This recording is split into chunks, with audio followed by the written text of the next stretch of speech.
This is Karen with Life 4.0.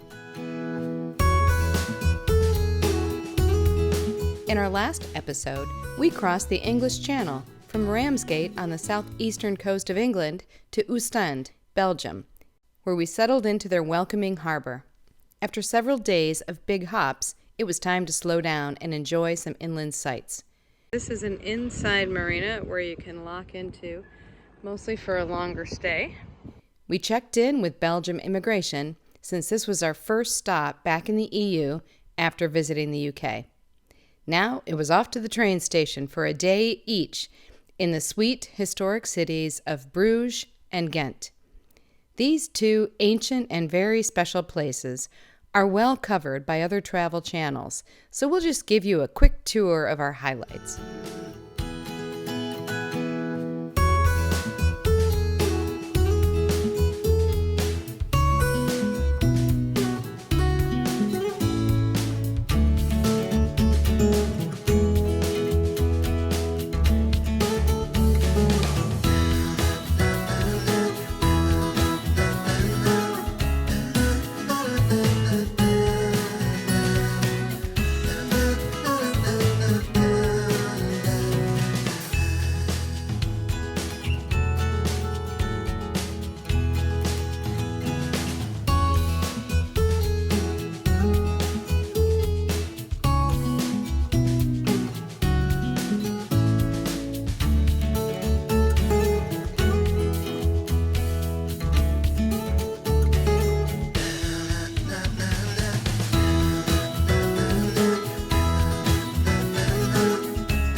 We're not going to do the canal tour. We spend a lot of time on boats, but we are looking at the canals a lot because all these houses are just beautiful up against it. Oh wow, this is neat.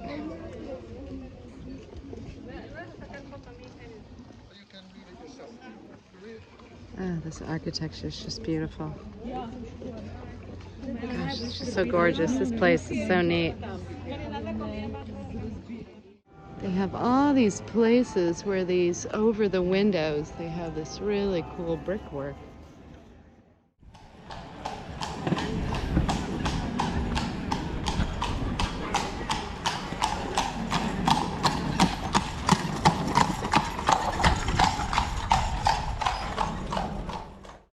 Malts and hops is what we have on display here. First of all, malts, you can see them over here, and here also different kinds of malts. You can use any grain you like to make your malt or to make your beer. And of course, Belgian beer making and tasting.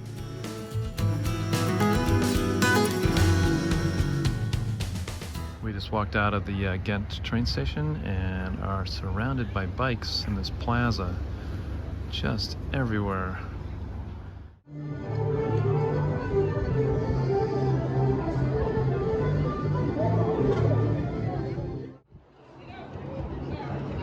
Flowers are just everywhere. We are in Belgium.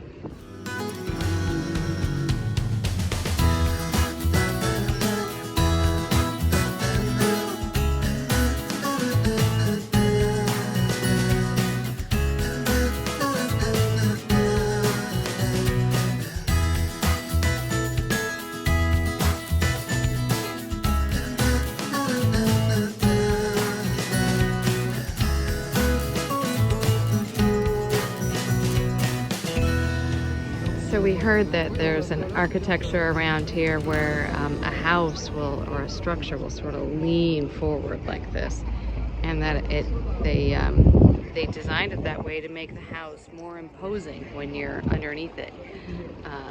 So it's very interesting. I asked if it was falling over, and somebody said no, it was actually designed that way, and it's somewhat popular around this area. Here in Ghent, we decided to take a boat tour. There was just so much to see, and we only had a day.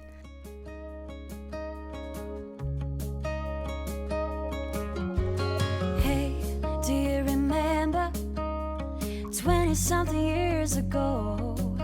Those cold nights in December and the sound of the falling snow.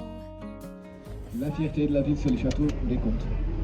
Here we are looking Castle of the at Counts. highlight, well, one of the highlights of the city, the Castle of the Counts. The talented guide easily switched between Flemish, the Dutch language, French, and English. Back in time, I'd pack my bags right now. If I could play back rewind, I wouldn't think twice. A pair of jeans and a dusty shirt. We didn't have a dime. There was a whole alley filled with graffiti art. All we had was time.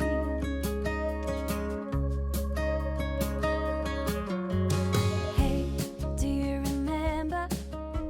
Sneak it out in the night. Such artistry. Both of these cities deserve several days each, but we'll have to wait for another time. We are leaving Belgian waters and heading into waters of the Netherlands. So we're going to be switching flags. Belgian flag wasn't up very long, but we certainly had a great time here. There she comes, ceremoniously being, it's still pretty new, yes, ceremoniously being dropped. Doing this on Tom's birthday. His 59th birthday. Time for the Netherlands national anthem. Okay, here we go. This is the harbor and the outside of the harbor of Rotterdam, the busiest harbor in the world. All of the ships that are outside in the lower left-hand corner of the screen are anchored. I'm not sure if they're waiting for berths or if they're waiting to be called up into service, but there's a huge number there anchored. All the ones in, let me zoom in a little bit. All the ones in there, all of those little green targets are AIS targets for ships that are at various piers around Rotterdam. And these ones that are out here are moving in and out of the harbor. So this is a crazy busy place. We actually have to call up port control to make sure we can even cross over the channel. And otherwise, it's been a good birthday. Full day of sailing today. We left at like 9 o'clock in the morning, and we're gonna probably get there about 9 o'clock tonight. Sunset's at 10 o'clock, so we have a little bit more time if we get some contrary current or slow down for whatever reason. But it's been a pretty good birthday gift, I would say. Full day of sailing in the North Sea in conditions that are relatively tolerable. That's all good news. Yeah, the wind's been strong all day. It was supposed to bail out on us about 1 o'clock in the afternoon, but it's stayed really strong and very helpful, great direction. Birthday gift. Yes. So we're trying to make as much progress as we can with the weather good and the wind direction helpful. The harbors here are pretty far spaced apart, and so we really need to have long hops each day that we can make progress. So when we got good wind, we're jumping on it and moving up north, so we can eventually get up in the Baltic. Late day arrival in a harbor that is close to the Hague. I can't remember the name of the harbor. Scheveningen, something like that. Scheveningen. There's a marina in here we're headed into. Apparently this is a popular kind of seaside resort area.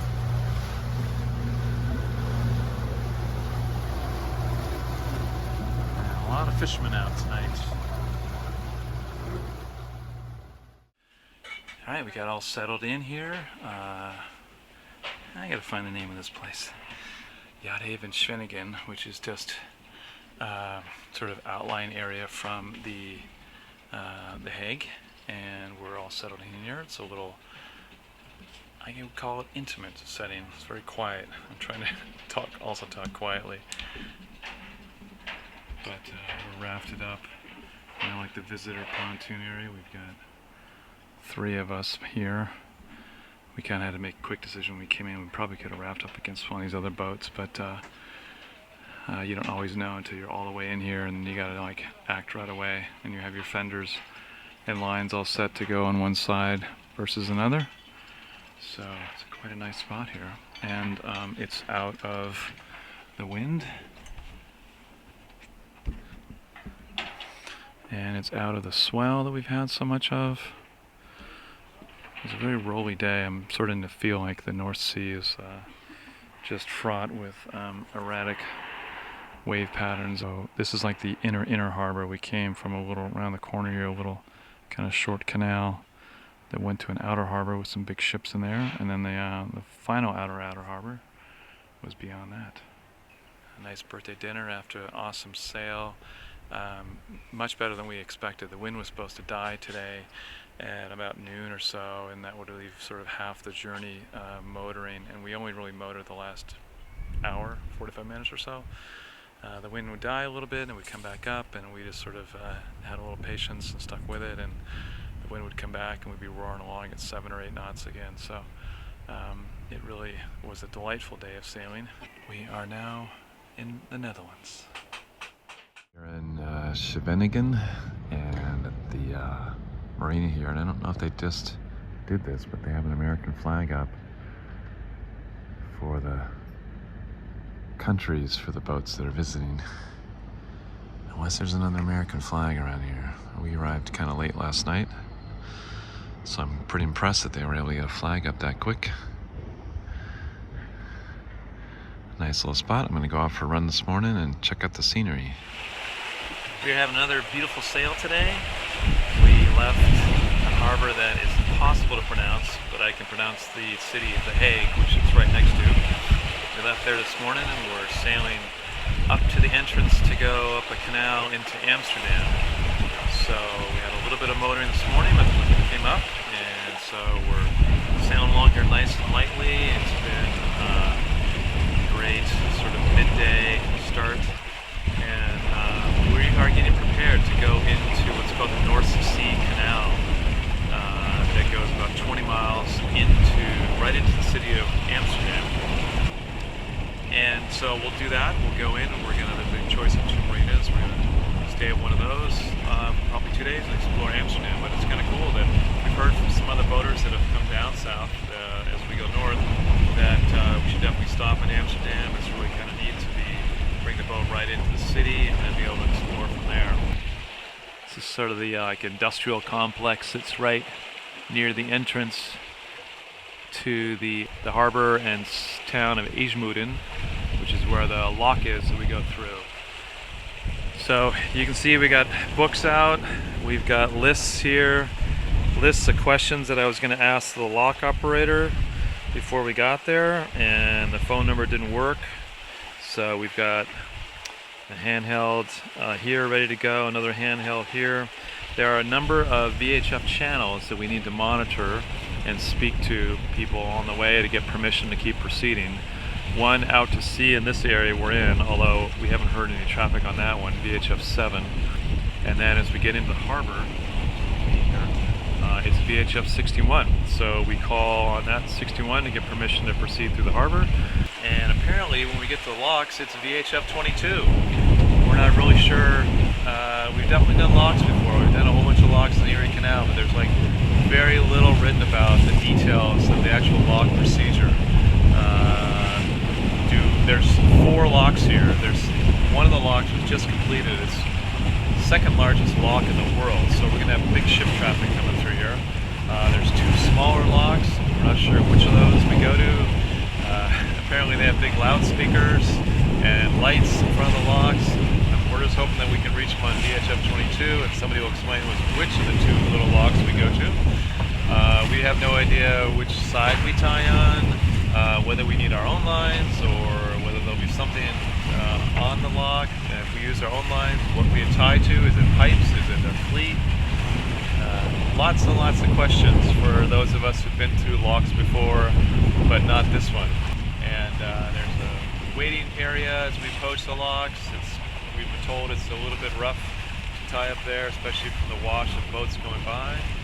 So We don't know if we have to raft up either at that spot or in the locks. So we're going to be learning a lot today. All right, we are tied up alongside waiting for the lock to open here. You can see a sign there that says sport, which I think means pleasure boats this direction.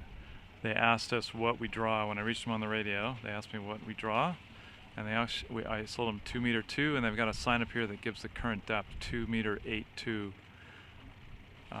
and we're waiting for green lights. We got a little tailwind behind us, about 10 knots, so we'll have to be quick and fast about getting our lines on in the lock so we don't keep moving forward. Okay, so it's 2 green sides, so I think we can go on whichever side we want. We've gotten the green light and can proceed into the lock.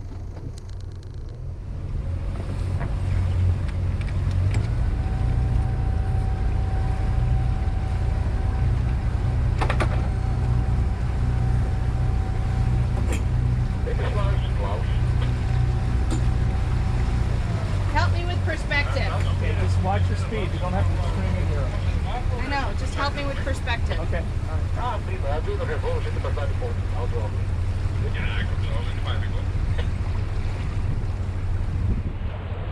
Am I centered? Yeah, you're centered. Definitely some flow coming out. But I would say I would prefer the starboard side.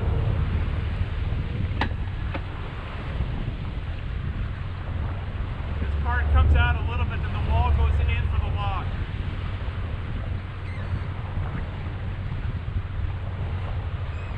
I'm in neutral. Okay.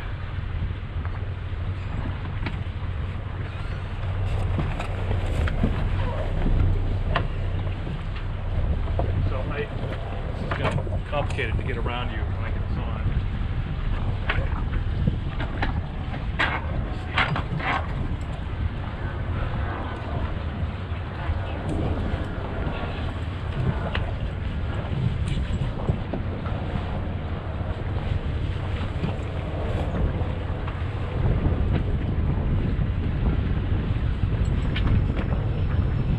Doing good.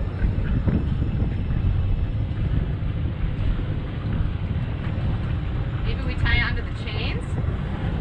Let me get this little, keep a little more reverse. Let me just slow us down with this.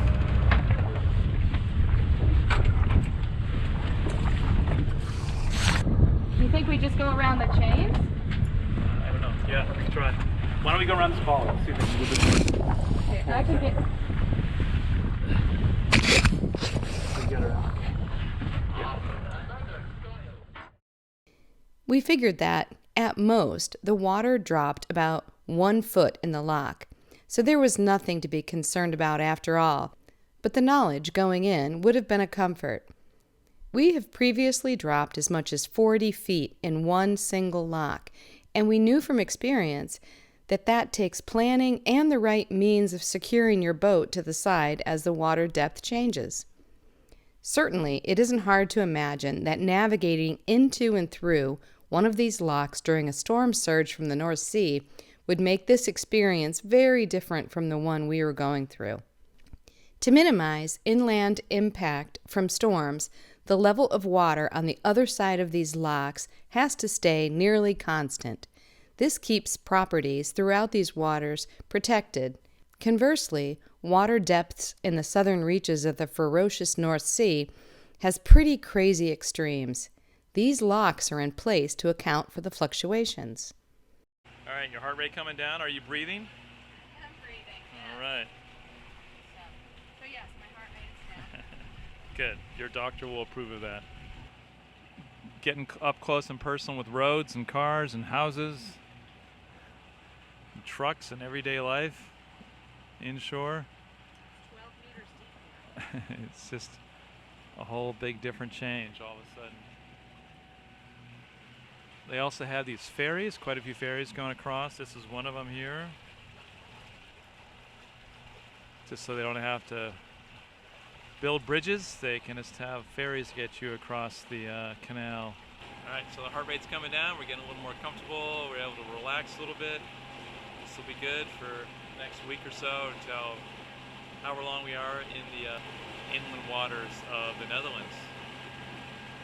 And then we'll be back out into the ocean, into the North Sea. It's going to be quite comfortable here to be in a no tide and therefore no current area. A couple less things to have to worry about. It's traded off with the fact that we're going to have some areas that are very, very shallow.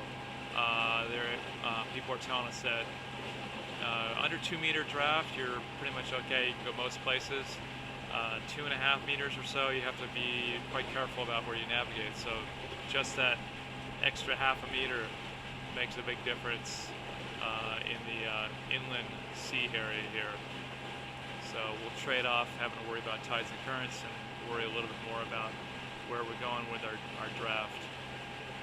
But looking forward to it. There's some nice, charming towns here, places that people say take you back to hundreds of years ago. So we're way into that. Looking forward to figuring that out. We're pulling into Amsterdam Marina, which used to be an old shipyard. We'll stay here for a couple days while we explore Amsterdam on foot.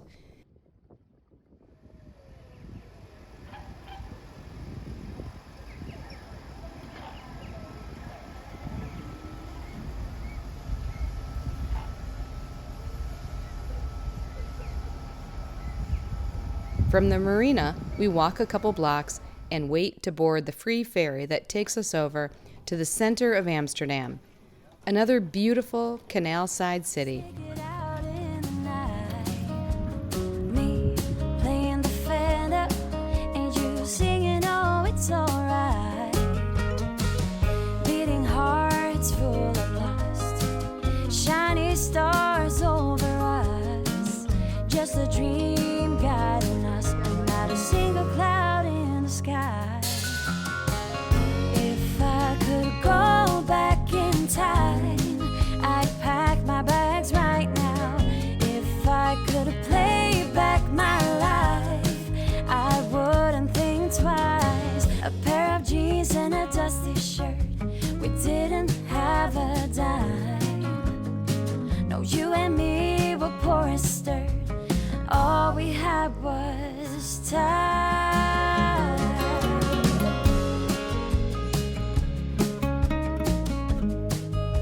All we had was time. With so many canals, it should be little surprise that floating homes abound in Amsterdam. There are plenty of modern varieties like these, but the original houseboats are charmingly restored ships that hail from the seafaring and trading legacies of this region. Every bad thing and every good, I wouldn't change it if I could, 'cause it all led us up to this. Every moment, every kiss. If I could go back in time. Each evening, with a lightness still in the sky, we walk and then ferry back to our own floating home. Join us next time as we head into the inland lakes of Markermeer and IJsselmeer, with more locks, tons of boats everywhere, and the quaint old villages, full of rich history and incredible sights.